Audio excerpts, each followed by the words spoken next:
नमस्कार, आप देख रहे हैं ब्रेकिंग बिहार। अभी हम हैं राष्ट्रीय लोक जनशक्ति पार्टी कार्यालय में और हमारे साथ पूर्व विधायक अनिल चौधरी हैं। इनसे बात करेंगे। इन दिनों केंद्रीय मंत्री पशुपति कुमार पारस लगातार बिहार में तूफानी दौरा कर रहे हैं। कल भी उनका आरा में दौरा है।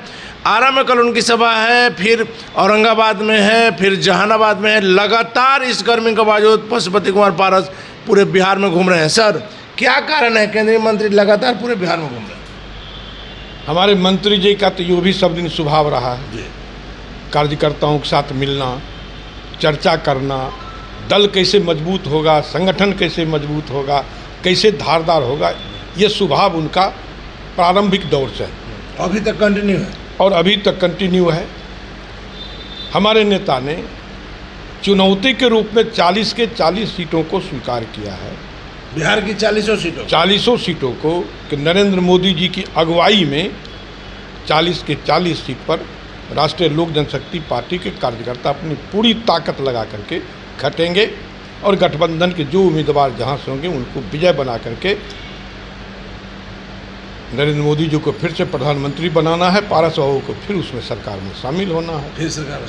सर, आप लगातार 4 बार विधायक रहे हैं, काफ़ी परिपक्व नेता हैं, आपका उम्र भी करीब 70 साल से ज़्यादा है। अभी के दौर में आप देख रहे होंगे कि बराबर खबरें चल रही है कि पशुपति कुमार पारस जी का खुद का जो हाजीपुर सीट है उसको लेकर के भी अटकलों का बाजार कर, आप 40 सीटों की तैयारी की बात कर रहे हैं। क्या माना जाए, सच्चाई क्या है? राजनीति में अटकल लगाने वालों का काम है। हमारा काम है जनता की सेवा करना, हाजीपुर की सेवा करना। जब हमारे नेता स्वर्गीय रामविलास पासवान जी थे, वो कहा करते थे कि हाजीपुर हमारे लिए माँ के समान है। निश्चित तौर पर। और उन्होंने पारस बाबू से भी कहा था कि मैं अब चुनाव नहीं लड़ रहा हूँ, हाजीपुर हमारी माँ के समान है और इस माँ की सेवा सब दिन होते रहे, उसके लिए तुमसे ज़्यादा अनुकूल कोई बेटा नहीं होगा। इसलिए हमारे बार उनको खड़ा किया। हाजीपुर से आप चुनाव लड़े और वहाँ की महान जनता ने फिर एक बार विजय दिलाई। पारस जी को सर आप कई दशक से जान रहे हैं। कहा भी जाता है कि पारस जी हमेशा पर्दे के पीछे की राजनीति करते थे। रामविलास पासवान को कुछ पता नहीं रहता था, हर चीज़ की जिम्मेवारी पारस जी की थी। अब जो हाजीपुर की सीट लेकर के हो गई है कि चाचा भतीजा में बात आ गई है। वो कहते हैं कि मेरे पिता का वहाँ कर्मभूमि रहा है, उसको नहीं छोड़ सकते हैं। यह कहते हैं कि मैं अपने भाई के राजनीतिक उत्तराधिकारी हूँ। क्या कौन उत्तराधिकारी आएगा सर, सही अर्थ हो?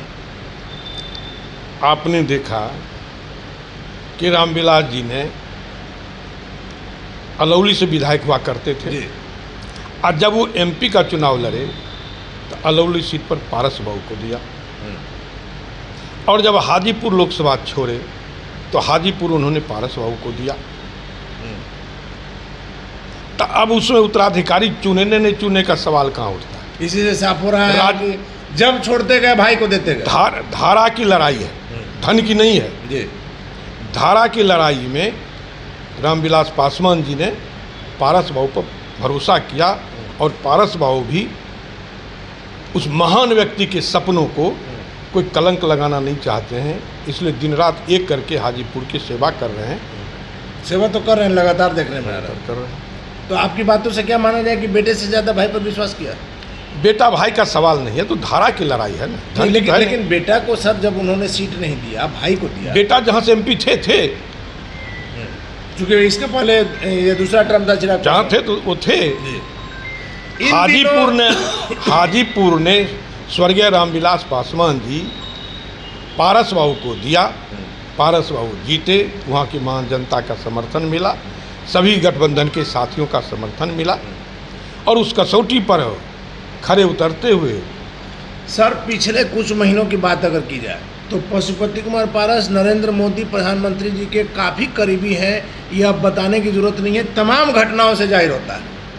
चाहे वो G20 की बैठक हो या नौकरियां बांटने का बात हो, हर जगह प्रधानमंत्री के साथ कंधे से कंधा मिलाकर पारस जी चले। वैसे में जब चिराग पासवान भी अड़े हुए हैं कि हाजीपुर से लड़ेंगे, तो बीजेपी क्या करेगी सर? कौन अड़े हुए ये हम नहीं जानते। हम लड़ते रहें, आगे भी हम ही लड़ेंगे ये जानते हैं। आगे भी हाजीपुर से हम लड़ते रहें, लड़ेंगे, अरे हुए कौन है हम नहीं जान रहे हैं। आपने देखा होगा सर, चिराग पासवान ने कहा है हमारा वो विषय नहीं है जी। कौन कहाँ अरे हुए हैं वो हमारा विषय नहीं है। लेकिन अगर चिराग पासवान इंडिया में आते हैं तब क्या होगा? हम अपने काम कर रहे हैं, वो क्या जब आवेंगे तो भविष्य देखा जाएगा। आपको हाजीपुर की जनता पर पूरा भरोसा है? पूरा भरोसा, पूरा भरोसा। अब बीजेपी भी आप लोग को अलग थलग नहीं करने हम वाली? बीजेपी के साथ है, ईमानदारी से बीजेपी के साथ क्योंकि रहेगी, पारस जी ने ईमानदारी कई बार मंच से कहा है कि सर कि मैं इस गठबंधन में अब आजीवन रहूंगा। कुछ साल की बात नहीं की, उन्होंने सीधा कहा कि जब तक जिंदा है मोदी जी के साथ। प्रथम दिन से ही उन्होंने कह दिया कि हम एनडीए के साथ थे, एनडीए के साथ हैं, एनडीए के साथ रहेंगे, मोदी जी के साथ थे, हैं, रहेंगे, और उसी क्रम में हम लोग काम कर रहे हैं। मतलब कहीं कोई कन्फ्यूजन हाजीपुर को नहीं? कोई कन्फ्यूजन कहीं नहीं। चलिए, धन्यवाद सर आपका।